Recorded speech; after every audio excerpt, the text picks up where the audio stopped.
Welcome back to Sims Complete on the Saturday kickoff edition on the Believe Sports Network. He's Phil Sims. I'm Matt Sims. We're brought to you by FanDuel. Let's get into it, Big Phil. Let's get into it. Saturday, playoffs. Let's do it. All right.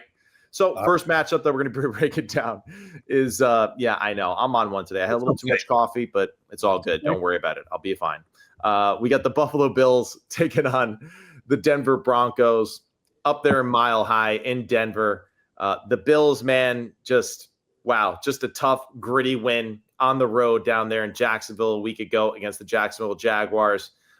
It was impressive watching it live. It was more impressive watching the film. And now we got Josh Allen and the Buffalo Bills taking on another team that's been hot, been winning tough games late. Of course, young quarterback again with the veteran coach this time, right? So big guy, and here we have the FanDuel numbers as well on the screen, we have the Broncos who are favored 1.5 over the Buffalo Bills at home. The over-under is set at 46.5 according to FanDuel Sportsbook. So big guy, where do you want to start with this one? What's the point of emphasis that we got to look at here for this game? Well, first and foremost is that environment. That's one, just the crowd noise. And then when you have crowd noise, and a good team, that becomes really a difficult situation to play in. But, first and foremost, I'm going to not foremost, talk about Buffalo's offense. Yeah. It was, I thought Josh Allen maybe played a perfect game. It was just methodical when they needed to play. They did everything. And, I wrote some of it down. That's why I'm good. They moved the pocket to get away from a pass rush. They picked up blitzes really well. Yeah. They have a good offensive line. They run the ball really well. And Josh Allen threw the football sideline to sideline from line of scrimmage down the field 20 or 30 yards or whatever. And when they needed to play, made it. They just made it look – it looked like they were really calm, which I do believe. I've been reading this stuff. They just played. They didn't get into overthinking too much, and they just let it the old saying, they let the game come to them. Right. And when they had to do it, they did it. And just a real quick one here is that, but on the other side, we got a different offense we're going to see with the Denver Broncos, and of course, an entirely different defense. Right. And here I talked about Josh Allen on the offensive side and all that, but this Denver defense, man, it's fast, it's unpredictable, and they got they got defensive guys that can make sacks, and this. Even though I like Buffalo's offensive line, this will be a tremendous challenge for them because of crowd noise and talent that's on the other side.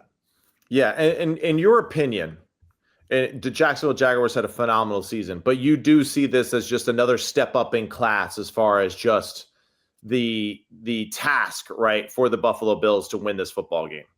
Absolutely. Yeah. This one is you're going to need it all. Right. In other words, you're going to have to really win the battles physically a lot or enough to make sure on the side. But also it's a game, too, which I think the playoffs are a lot of times. It's a game where the coaches, the thinking and the schemes and the plans they draw up, is that going to be enough to really give you a big edge? And the management, right? The clock management as well in this game is going to be absolutely huge. Yeah, it will be, So, it's changing who you are. Not that it's changing, but doing enough different stuff to make the other side think. And if you make them think, you slow them down, and that helps you. And I think Buffalo, and quite honestly, we'll talk about Denver more in a second, but they're going to need to play a terrific game to beat, which I think is a team that's definitely capable of going to the Super Bowl and winning. And in this situation, do you think it's more because it's tough to say, right? For, some people, they love the fact of we get to play, we're staying in rhythm, all that. Of course, you want the bye, but there is something to be said about just staying in the groove of just playing the game. With a young quarterback like Bo Nix, with this team in Denver, is it more beneficial that they had this bye week? Is it going to be tougher for them to kind of get going? Do you not buy into all that stuff as far as just being off for the week? Man, look, I played in a few playoff series or whatever. Yeah. Give me the week off. And it's unbelievable. Yeah, you get those extra practices, extra film sessions, and the coaches have more time to help you out more.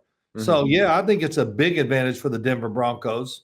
And and maybe the only bad thing about it is you got to look at a couple different teams during that bye week, but take that bye week anytime you can get it. All right, so let's start with the Buffalo Bills and their offense taking on this Denver Broncos defense.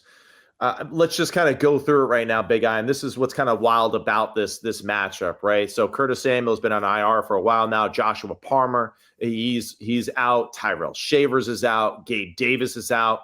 Ty Johnson has been questionable during practice. Dalton Cade is also a little bit banged up. And not only that, too, you got a list of guys on the defensive side of the football that got banged up last week in this game. So you have a very veteran-led football team that's had a lot of playoff experience and, of course, is tough as hell. But, man, they are it's a kind way of saying that they're limping into this matchup against the Denver Broncos with all of their injuries. What's the strategy for Brady and the Bills to get this win on the road?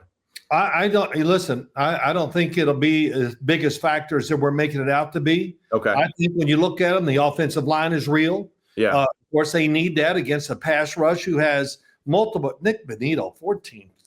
I looked at 14 sacks. Cooper, 8 sacks. Meyer, 7. I mean, man, they got a lot of guys that can get after it. And Zach Allen hits the quarterback a lot too, so he might not be getting as many sacks. I want to say that he has probably 7 sacks in the season, but he's got. I think at one point in the season he was like maybe top 5 in the league in quarterback hits and pressures. So this is another guy that's affecting the pocket consistently from the interior part of that defensive line. Well, it'll be interesting to see, and this is early in the game. We're going to see how it matches up because the Denver defense, second in total defense, second against the run. Right, that's the key. Yeah, 7th against. Right behind who? Right behind who? What's that? The Jacksonville Jaguars, right? Oh yeah, sure. Yeah. I'm sorry, I'm a little slow there picking up.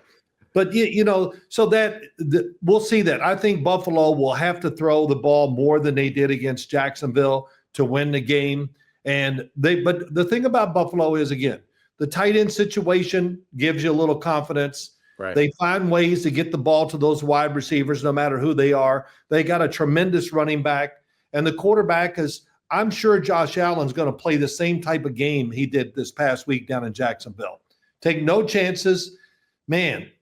And if he throws the ball like he did in Jacksonville, that's another thing too. And we go, well, that's what he does. No, he's not always super sharp.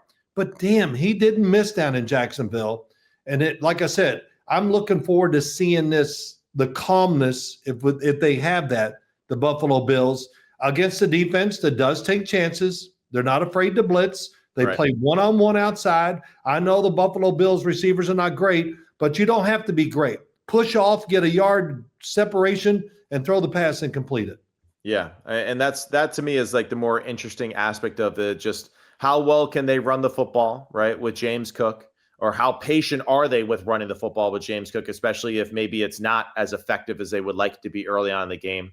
And then who's going to be the guys that consistently wins for them on the outside with all the injuries now that they've suffered, with these 2 most recent ones with Shavers and Davis. So is this going to be a heavy tight end and even maybe James Cook involved out of the backfield as a pass catcher? Oh, sure. We'll see how they manage and influence the game that way to allowing Josh Allen to do what he does best. Well, man, who's going to watch Josh Allen? That's another one too. Yeah. If they start out the game, which wouldn't shock me, let's do a spy on him just to make him think and like, oh my gosh, they're going to do that. Right. But he runs out of trouble all the time. Josh Allen does get rid of the football quick if the opportunity is there. Mm-hmm. They do have a lot of deceptive plays.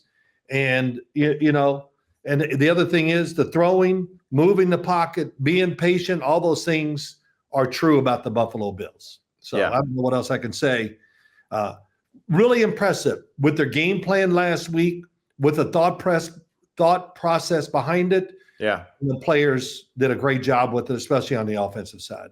Yeah, and they definitely got some guys that I feel like can put in that spy role, right? Whether even if they want to include someone like a Hufanga, right, in that role, who's a big, strong safety that can get in the box.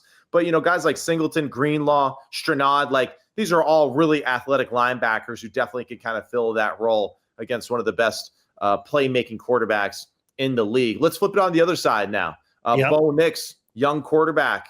Of course, just, got playoff experience last year against the Buffalo Bills on the road. Now he's at home.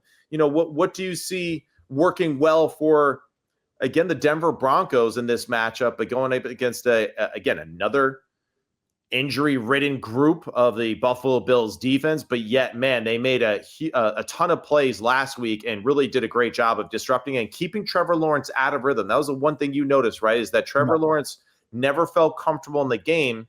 What is their plan of attack here and slowing down Bo Nix now? Well, I'm not a big, these stats. I do them. I usually don't do this, but Denver. Buffalo #1 against the pass, and there's a reason why they're #1. They do have clever blitzes. They're not afraid to be aggressive and go after you. No, I'm sorry, I did it the wrong way. Is that right? Is Buffalo #1 in pass defense? I'm not sure exactly off the top of my head, big guy. It doesn't matter though. Let's just kind of keep talking. They are #1. Okay, yeah. There you go. Yeah. No, and I didn't have the stat in front of me, so I didn't. Okay, I'm sorry I did stats, but they're 28th against the run.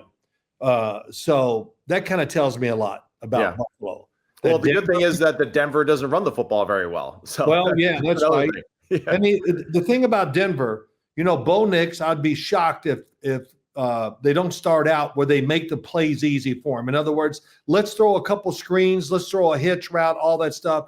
I believe in that no matter who the quarterback is. Veterans, if it's Aaron Rodgers, give him some completions to get in the game, feel good. And, there's nothing like it. You go, well, I'm 3 for 3. We only got 9 yards, but I don't care. I'm hot. And so that'll be a big deal. And Bo Nix, I hear not many people in the business give him what he deserves. I mean, he's a tough, plays hard, very mobile, and he has a strong arm. I keep hearing this, his arm's not very strong. Damn, I see a lot of 40-yard balls getting down the field on lines. I don't know. So that's going to be interesting. But Sean Payton, like you said earlier, having a little extra time, we're going to see some new wrinkles from the Denver offense. Yeah, absolutely. And, of course, just a healthier group overall. And, R.J. Harvey, very athletic out of the backfield. Of course, Sutton, Franklin, Bryant, Evan Ingram. This is a good group, right, of just skill players out there. And, of course, with just, this is where we need the Tre'Davious Whites of the world and Buffalo Bills to come up and make those big-time plays, the Cole Bishops and all those guys in that secondary to just, hey, make some plays and really just be the deciding factor in this matchup. And of course, too, in big-time games like this, can never forget about the aspect of special teams and which kicker, comes up clutch. For the other team in critical moments, because that's something that, of course, now that playoff football has started, or at least we've gotten later into the year, even in the regular season, we're starting to see some kickers get a little tight because now it really is the season on the line. And, you've said this, many others share the same sentiment that the kickers are, sometimes the one or few positions on the field that can get tight in those pressure situations because they're just not on the field enough. So, and of course, now it's mile high, the altitude, all that, who knows whether it'll be windy or not that day, but it's an interesting aspect of the game. It's the worst damn job in football. Yeah. I mean, every time I'm watching the game, here comes Seager. Oh, poor guy. So much pressure. He'll probably miss it. Yeah. And, then most of the time they do make it. But, yeah, it's an unbelievable to stand there static. You can't react. It's there it is. You kick it. But hopefully that's not going to be a big deal. I would say this about Buffalo's defense. They can cover. They're very good tacklers. They can play one-on-one. Tre'Davious White, like we've already said, we talked earlier, it's like going back in time. Man, I don't know how many years ago it was where he was maybe one of the best corners in the NFL with Buffalo, and he moved on or whatever, and here he is back playing well. And, Buffalo is it's just interesting. They're not afraid. They're the playoff team. They've been there so much. They're relaxed. All right, let's just play. Here we go. Yeah, right. And we'll see if they can carry over what they did against Jacksonville, if it carries over against the Broncos in that situation. I think you bring up a great point. Buffalo is one of those teams that really kind of nobody wants to play because they know that just they don't give a damn, to some extent, right? And they're kind of playing with house money right now with just some of the lack of maybe expectations that people have of them with all their injuries and everything like that. Let's switch it up now, though. All right. We spent way too much time on that football game. That's a bad job of hosting by me. All right. But let's go to the next Saturday game, right, is the San Francisco 49ers that'll be traveling to Seattle to take on the Seattle Seahawks. And this is, again, a great matchup because these two teams have played each other, it seems like 80 times here in just the past 2 weeks. So the Seahawks are the home team. They are 7-point favorites, over the 49ers. The over-under is set at 44.5, according to FanDuel Sportsbook. This is Sims Complete on the Bleav Sports Network. Seahawks, Niners with just a tremendous win on the road in Philadelphia. But, of course, it came with a cost, losing George Kittle to a torn Achilles. And, of course, that has huge effects even going into next season for this football team. But, Big Guy, where do you want to start with this matchup? What intrigues you the most with this matchup of two familiar foes within the division? Oh, man, listen, they absolutely got destroyed when they played San Francisco last. Right. Score dictates, I think it was 13-3 if I'm so, but it was worse than that. And so San Francisco, what are they going to do? All right, they held them to 13 points, but, the Seahawks kind of helped them out a few times. The game was very lopsided, and I think we saw Kyle Shanahan come up with a couple big thoughts on what to do on the offensive side, and we're going to have to see a lot of that, I think, for San Francisco to hang in there. Yeah. Team had a week off. They're fresh. They're physical. They're fast. It's up there, and it's. I look at it that way. What can San Francisco do to get this done? Can they get enough offense, Matt? That would be my first question. Can you? Because I think I would say if they do, I'd be really, really surprised that they have a great offensive day. Right. Seattle's defense, I like it. They got players everywhere. Up front, the corners are good. And it presents a lot of problems to the San Francisco 49ers offense. And the biggest thing, too, is that just Mike McDonald, I think, really has just a great idea of how Kyle is going to try to attack him. It seems like every time that they've played each other, right, since McDonald's taken over there, that every time it seems like his defense gets a little bit better at defending Kyle's stuff. So what's the strategy? Last time they played, Christian McCaffrey, very ineffective running the football. Only, let me check real quick. 8 carries for 23 yards. So they even abandoned the run pretty quickly because of just how they were getting beat up front. Right. So that's a big thing. So now with Brock Purdy, of course, with the injuries at the receiver position and even George Kittle now and Ricky Pearsall battling some stuff, are they maybe super aggressive attacking them through the air in this matchup? I mean, how do you feel like Kyle will navigate this considering the injuries and everything that they got going on against a really, really good pass rushing team? And oh, by the way, they sacked him 3 times, but they definitely affected him more than that as far as the stat sheet goes. Yeah, I mean, you can think all you want and you can draw it up all you want. It's kind of like me running the 100 meters in the Olympics. I trained for it for, years and years and years. But when the gun goes off, I'm still coming in last. I mean, it's almost the same thought. Right. When you think of San Francisco, where can they get and find an advantage that gives them a chance to win this game? And I think it's very hard to find. Right. I will say Brock Purdy, tough, making big-time throws, not afraid to throw it into tight spots, which we saw him do this past week. Yeah. He could have that kind of game where he makes 3 or 4 special throws where you just go, that was a great play by the quarterback. Right. Physically, to think that they're going to win the physical war, maybe at times on defense they can do it, but, man, I really don't think they can do it on the offensive side, Matt. After watching that game they played a few weeks ago, boy, that would do it. I mean, the offensive line of San Francisco had a terrible time trying to help their skilled position players go. So, I think early in the game we're going to see a lot. I'm going to pay attention right away. Is what we talking about? Is it real, or is this game it's even and here we go? I go back to the Philadelphia game for the 49ers, and for me, my strategy, or at least what I would probably say to Kyle, is like, hey, I know you want to run the football. I know we want to win at the line of scrimmage.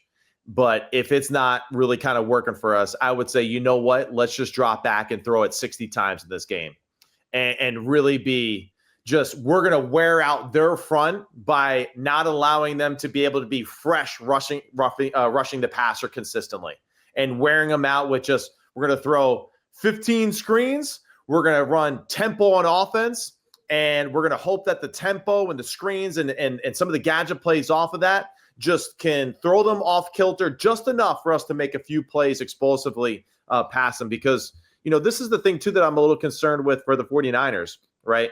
Is that, now it's like Demarcus Robinson played awesome against the Eagles. So he's got to be the guy that really is kind of like your workhorse along with Juwan Jennings and now Jake Tonjes. So you got guys that have to really carry a little bit more than what they're maybe used to in the past. But this is where, again, Christian McCaffrey as a receiver is, I think, your greatest asset. So it's like, get into these open formations, spread the field out, allow Brock Purdy to make the proper decision and to protect himself. Mm-hmm. And I think wear out the Seahawks defense in that way. But just 2 cents as far as maybe a strategy for them to go with in this one. No, I love it. I do love it. Spread them out. They're going to declare as a quarterback, you're going to know what you got right away. Right. It's hard to disguise tremendously when you're spread from one sideline to the other. Right. I think the other thing is, you said something, and I've thought about with some of these games. Yeah. Is this. Yes.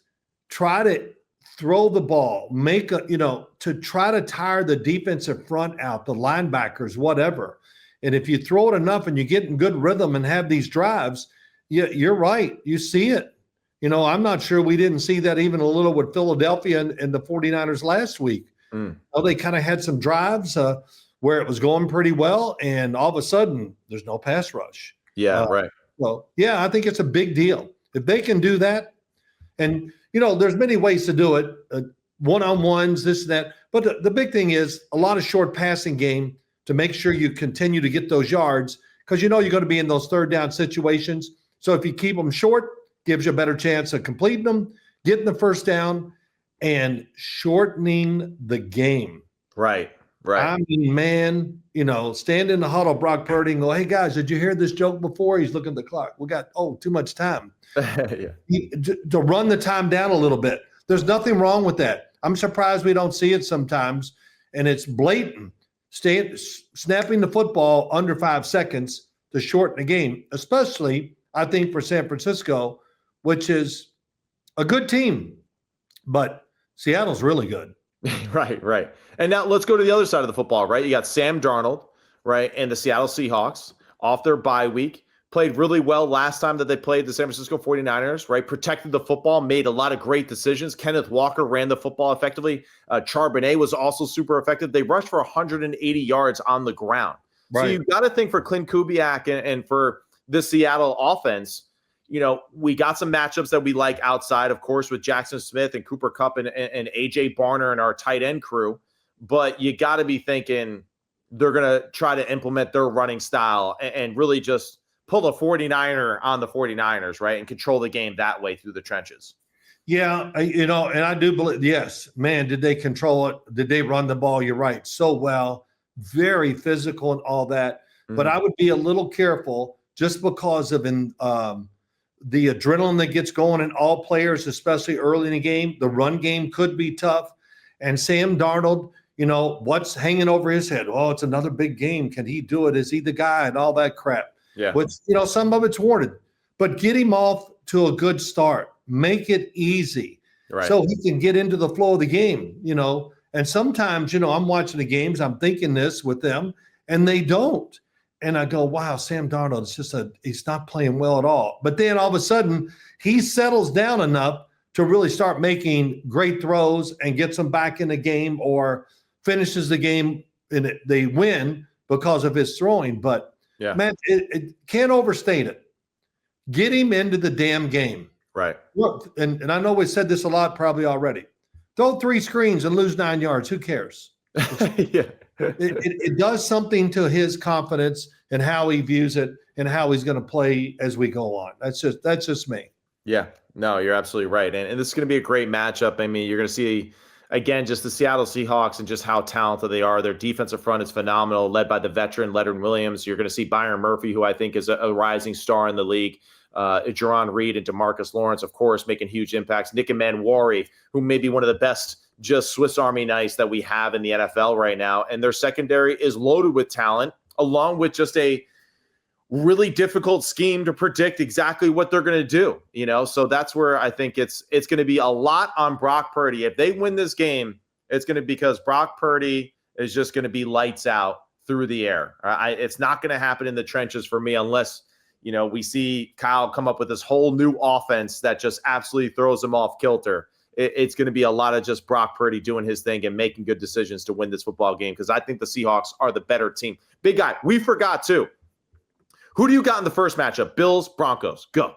Oh, my gosh. We didn't even pick. I know. What the hell? Yeah, no. I hate this picking. Let's put it all up because I'm wrong. So all right, I'll go first. All right. Everyone's kind of picking the Bills after what they did against the Jacksonville Jaguars, and they're kind of like the new darling. Gotcha. I think there's too many Johnnies and Joes on the Broncos. I think that it's going to be too difficult for Josh Allen, despite the fact that he can make plays and throw at. I mean, Gabe and Shaver's now down. It's too much for one man to, I think, overcome that. I say the Broncos win in a close and ugly football game. Wouldn't be shocked if the final score is like 17-14 in this one. Oh, man. I think it'll be I think you got to score at least 25 to win this game. Yeah, I know. I was just saying, as far as would not be surprised if it's just one of those ugly, just. Yeah, it could be. It really could. Drag him in the mud games.